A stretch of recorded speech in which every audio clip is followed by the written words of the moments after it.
Hi again, everybody. Welcome back inside Gainbridge Fieldhouse. The Fever wrapping up their third straight day of practice on the main floor. I'm Scott Agness of FieldhouseFiles.com. Make sure you are subscribed there and to my YouTube channel. Back in Indy after spending the last 3 days in Chicago for the NBA Draft Combine, and it's just a busy time in Central Indiana sports between the Pacers, the Fever, and the Indianapolis 500. And just news Friday with the IMS announcing that it will be a no local blackout for the first time since the 100th running back in 2016. They're expecting a sellout, so Pacer fans, Fever fans, do not expect a conflict coming up on there. Now for this Fever team, they are so process-oriented in what they're doing. They hear the outside noise. They hear the expectations outside. They don't want anything to do with it, although Steph White acknowledges, hey, look, pressure is a privilege, so they're not shying away from it, but the focus is on stacking days, on being better every single day, and having the long-term vision in mind, and that's especially true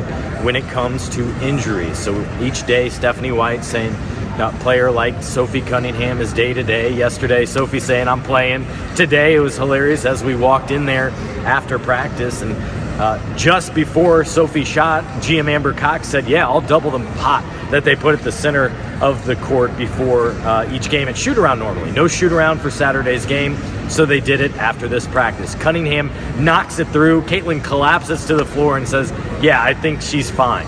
So that was a light, fun moment, certainly to witness. And then Damiris, who has been limited, did not play in any of the preseason games. She too made that half-court shot and is likely to be available coming up on Saturday as the Fever open this new 44-game season at home against the Chicago Sky. Let me get ahead of this. This is not a rivalry. It's narrative-driven. It's a story out of convenience. So put that aside. It is not a rivalry. It is a good matchup between two teams that are 3 hours apart. We talked with Caitlin, we talked with Aliyah Boston, and we talked with Stephanie White after practice. The big thing that stood out to me is just how more comfortable, freeing, and relaxed they are compared to last season when we were talking to them before opening night. Caitlin joked that she doesn't even remember how that opening night felt up in Connecticut. I was there to cover it. I'm sure she remembers it, but is trying to block that away and out of her memories. But anyways, enjoy those interviews, and we'll see you again Saturday for Game 1 of the season here at Gainbridge Fieldhouse. How does the lead up to opening night feel for you different than last year? Well, I think I've just been waiting to play basketball for a really long time now. You go through the preseason games, you go through a lot of training camp. It's been a few weeks now. I think you're just itching to get out there and really play like a real game. That's going to count towards your record. But, I mean, I feel like I have a better understanding of how everything works, a better understanding of what to expect when you get in the game, when you get in these environments. I've played in this arena for a year now, so I think just relying on the experience of playing here for a year, but also like this is going to be this team's first time playing together too, so there's going to be a learning curve there and a challenge that's presented, and it's not everything's going to be perfect. It's just got to play through the mistakes.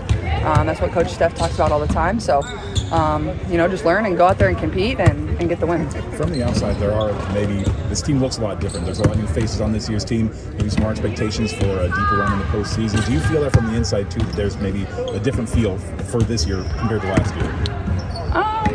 I always expect to win, whether it's last year or whether it's this year. I think last year, our goal was getting back to the playoffs. So coming in here as a rookie, that's kind of what we were expected to do. And then this year our front office made a lot of really great changes to be able to put this roster together and construct a team that can really win now if we, do everything the right way. But, it's a long season. It's 44 games. It's going to take a lot of time. And then once you get to the playoffs, that's when you need to be playing your best basketball. So in our locker room, we expect to win championships, and, that's what we're going to try to do. Is there anything you did or thought about last year going into your season opener that you're changing this year with the knowledge of Kansas? Honestly, I don't even really remember season opener last year. Maybe that's a good thing. I think just going out there and having fun and being confident. And, I've been in this league for a year now. I know I belong. I know I can perform. And I know I can make my teammates better every single night. And that's my job. So just being confident in that and, coming out here and doing, not everything's going to be perfect. Give yourself grace.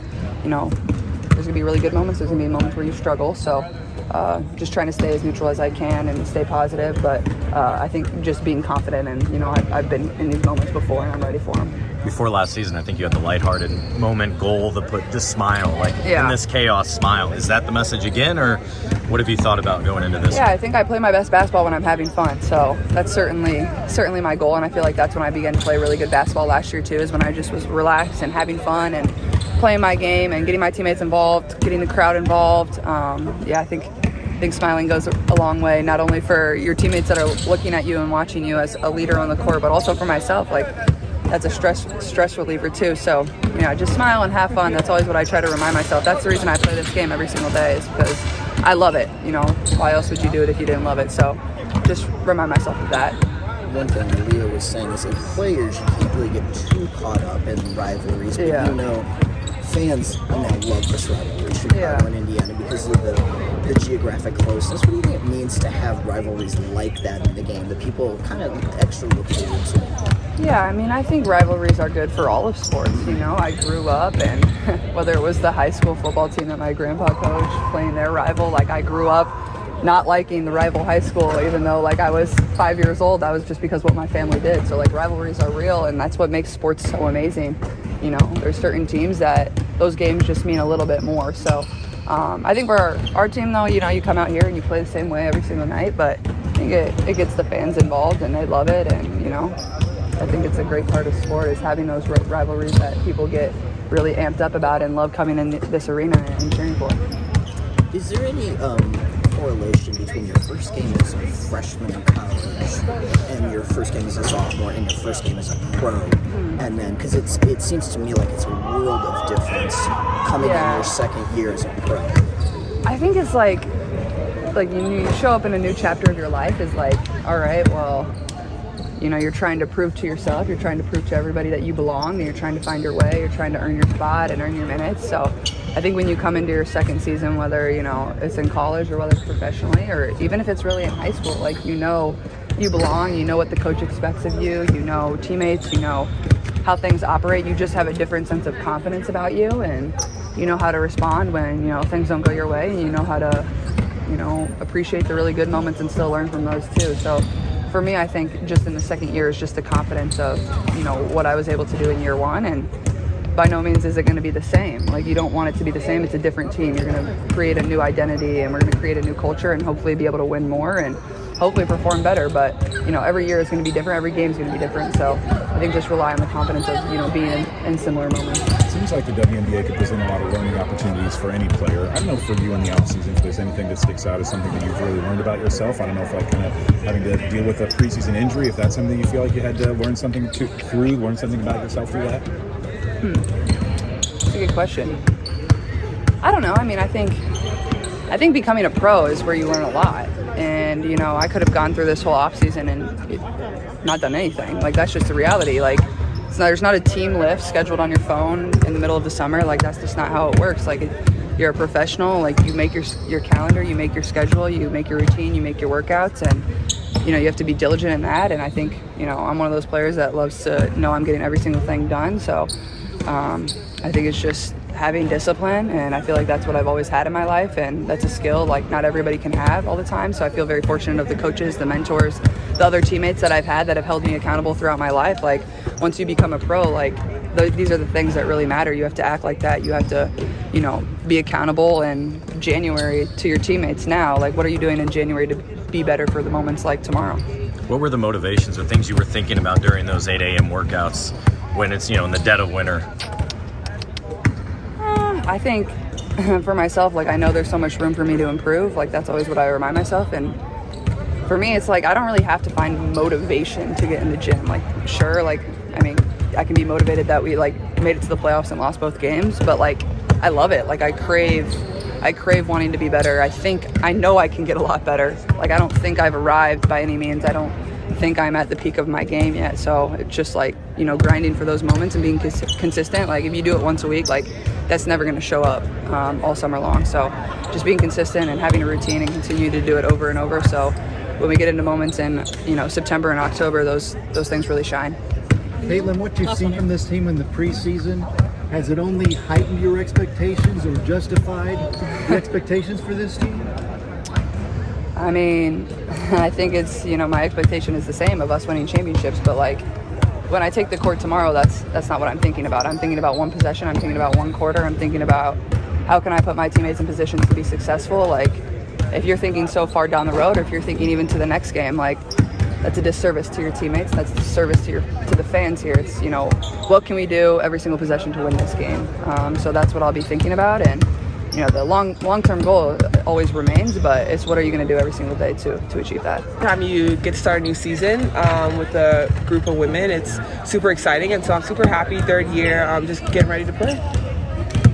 Is there a different vibe this year giving you at home? I think probably because we have our home crowd behind us, but Chicago's not too far away, so we know that their fans will be here too. But it's always great to be able to play in Gainbridge Fieldhouse. I just think our energy is so high. We're super excited to actually get our season going.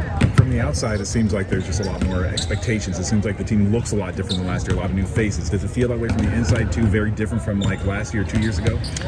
Definitely. I think last year and 2 years ago was definitely still in that rebuilding phase, but I think we've just gotten so many great pieces this offseason as well that kind of just changed that energy. And when it comes to expectations, I think it's great to have expectations for yourself. I know a lot of people have expectations for us, but as long as we keep the main thing in our locker room, I think we're going to be just fine. Yesterday, you guys had that Sports Illustrated magazine cover reveal, and it seemed like that really hit close to home for a lot of you guys. Like, it seems like as much media attention as you've gotten the last year, boy, that really seemed to touch everybody. Why was it that was maybe so special to so many of you? I think it's just really special just because of honestly how close we are in the bond that we've been able to build in such a short amount of time. And I think just the attention once again that the India Fever has, you know, to be able to be on that cover, I think is just truly special.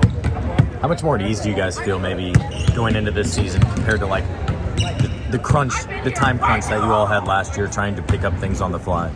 I mean, I still feel like it was a time crunch, and I feel like it's still, the timing is still kind of close together, but I think being able to have 3 preseason games helped a lot. You kind of work through everything a little bit quicker, so I think having 3 was pretty great for us. But I mean, we're excited going into the season once again. It's just a brand new season, so for us, it's just about having fun. In what ways do you feel like having depth this year will be advantageous, especially given how fast and quick you guys want to play?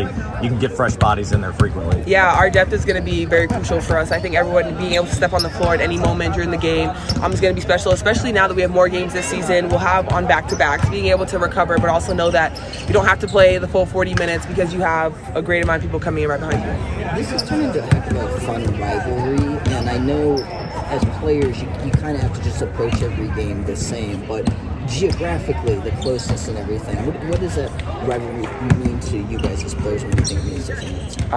I think it means a lot more to fans as the rivalry. I think everyone in their fan base is just going kind of against each other.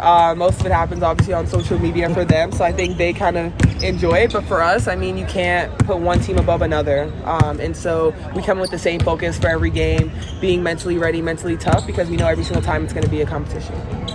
Aliyah, where do you think this team has improved over last year now that you've seen through the preseason and practices? How much better is this team? Where? I think it's better in just the way that we are able to be connected pretty early on. Like, I think being able to see throughout the 3 preseason games the way that we've been able to get a little bit better each and every game, whereas last year I think our start was just pretty rough, and so our connectivity on the court was just super hard. Like, I think especially once again Caitlin came in, and that change of pace that she plays with I think was a lot different, especially for me coming in my rookie season. And so now it's like, you know, you go into the off season, you've played with Caitlin for a year and everyone else and Kelsey, and you know, like, hey, this is how fast we're going to play, this is how you prep. And so being able to have that mindset coming in, I think has helped a lot. What did the home game become last year in terms of atmosphere, and what you kind of expect tomorrow? I mean, I expect a loud, amazing crowd. I think we saw that all our home games last year. And that's what I think I love about the fans here, is that they come out, they're loud. They support us no matter what time of game it is, no matter the score. They are loud, and we appreciate that so much. You're going against a team that also looks a lot different. I know you guys are focused on yourselves, but going into it, how much are you looking at film of last year or film of their preseason games? How much stock are you putting into it? Yeah, honestly, you can't look at any film from last year. I think just looking at their preseason games, you're able to just see, I think they have done a great job bringing wings in on the outside that pass the ball well into the post and can also shoot the 3. And so for us, I mean, you just have to be ready at every position because you can't look anyone off. You can't be in the paint guarding anyone. And so for us, once again, it's just being ready, making sure we're connected, especially in that defensive end. And offensively, we just do what we do. Sophie made the half-court shot, and she said, "I told you guys I'm ready to play." Like, do you anticipate her playing tomorrow, or what's her status? I mean, you take off 3 days of practice and then come and try to get the money at a half-court shot. I think that's a little fraudulent. I don't know. I think that she's made great progress. I think the biggest thing is perspective, right? Like we don't want to do anything that will set her back, that will hinder her progress. I think we have 6 games in the first 14 days, so we'll be cautious. The last 48 hours have been really good, so the training staff will look at her in the morning and then we'll make a decision from there. What are the challenges in quelling that, knowing you have a long season? But I know you guys feel like it's here. Yeah. Well, I think that's where sometimes you have to save players from themselves, right? Like help them understand the big picture. It's not an advantage for us if she plays, but then she blows up and has swelling or tweaks and then is out for another 2 to 3 weeks. So I think, we'll rely on the medical staff to really evaluate where she is. And if it's safe for her to go out there, if we feel like it's safe, she's going to play. And if we feel like she needs a little bit more time, then we'll wait. The health of the team otherwise, is everybody good to go? So far, so good. Knock on wood, but so far so good. Everybody seems good. What has stood out to you this week as you kind of set the table for what's to come? They're ready to play. Yeah. It's been, we've had 2 weeks really of practice, that they're just hungry to play. They're ready for a different opponent. No offense to the guys, they're doing a great job of preparing us, but they're hungry to get out there and to play. How much different of a look is Chicago, both with the new coaching staff and the upgrades they made? A lot different. First and foremost, they're shooting a ton of threes. They're playing faster. They're obviously everybody's gotten better. Their pieces are different, so they have the guards to go along with the bigs, and they're doing a great job. Sloot's doing a great job of finding their bigs. They're hard diving, hard rolling, and then they've got 3-point shooters around them, so they're much more balanced than they've been in the past as well. So they're going to create some matchup problems, and my biggest concern is keeping them off the glass. From what you saw to Caitlin, watching her just as kind of a spectator last year, what's maybe the biggest difference you've seen out of her so far this season? Some maybe area of growth or progress you've seen out of her? Well, I think first and foremost, it's been well chronicled that she's stronger, right? She's going to handle the physicality a little bit better of the league. I think the second thing is just, she's really worked on a lower center of gravity. So she's not getting thrown off balance quite as much. She's got different kinds of finishes, a different cadence in some of her attacks, not quite as predictable in those ways. And then I think the last thing is that she's got more talent around her than she's ever had in her life, right? So her ability to know and grow into when to take the shot or take over and when to get everybody else involved, and then building that trust and knowing that she's got 5-6 people around her that can take the shot. She doesn't have to make every home run play. Stephanie, with your history with Indiana, this franchise and everything, how exciting is it to embark on this new adventure tomorrow? It's really exciting. I mean, it just is. It's a dream come true, really. I mean, it always has been. Every time, when I first took over here back in 15. But to be able to do it now, when we are where we are from a women's basketball perspective and a WNBA perspective, I mean, it's a different vibe. It's a different feel, and then of course, to start off at home in the month of May with everything that's going on with the Pacers and everything that's going on with the race. It's always a really special time of year. And I think if you're not from Indiana, you don't quite sense how special a time of year it is. Pacers in the playoffs, the race coming up, and WNBA season tip-off. So just really excited about the opportunity. I mean, to that point, honestly, there were years when the Fever starting the season would have been ignored with everything else that's going on. Yeah. I mean, the expectations are a lot different too that come with that. How does that play into your mindset as coach? Yeah, I mean, I think, again, pressure's a privilege. But at the same time, we've got to control what we can control. And that's us getting better. That's us putting these pieces together. That's us, taking it one day at a time, continuing to grow. We know we have a lot of weapons. We know we have a lot of expectations. But we know we can't get to September and October right now. So we've got things we've got to take care of. So we've got to make sure that we stay focused and keep the main thing, and that's getting 1% better every day. That's us stacking days and continuing to grow and make one another better. That's us continuing to put the we over the me, and understanding that it's a journey. It's a journey and it's a process, and we're nowhere near where we're going to be. So that's an exciting thing, but we're excited about where we are to get this thing started. As a coach, are you going to be able to take a few moments tomorrow, maybe pregame, to appreciate the surroundings compared to You playing high school basketball, the growth of the women's game, and now selling out an arena like this, are you going to be able to take a few moments to appreciate that, or do you really have to be laser focused on the game itself? I don't know. I think that, anytime you think about appreciating things, it's typically after the fact. I played in a lot of sold out gyms in high school and in college, and, we went through this wave where the young folks forget that it used to sell out a lot, right? It used to sell out a lot. Then it became available for everyone on television, right? And then it didn't, and then it did again. And so, I think for me, I'll be focused on it, certainly. I think the first time I probably walk out onto the court will be really special.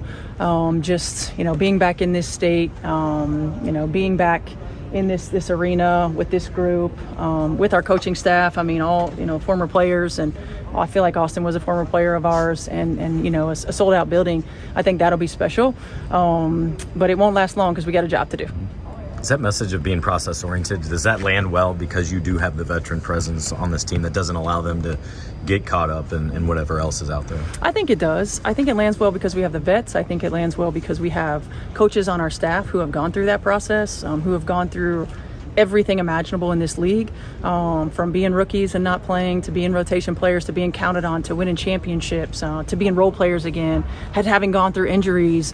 I think that oftentimes, we're at that point in the league, and that point in the WNBA where you've got a lot of former players who can help navigate, and then you have the players on the floor, you have the players in the locker room that can help maintain the energy and consistency. I mean, you can't get too high, you can't get too low, and oftentimes you see that in young players. You see that in their energy, you see that in their emotions, and we talk all the time about keeping the main thing the main thing. We got to be able to get to the next play, we got to maintain our perspective and focus.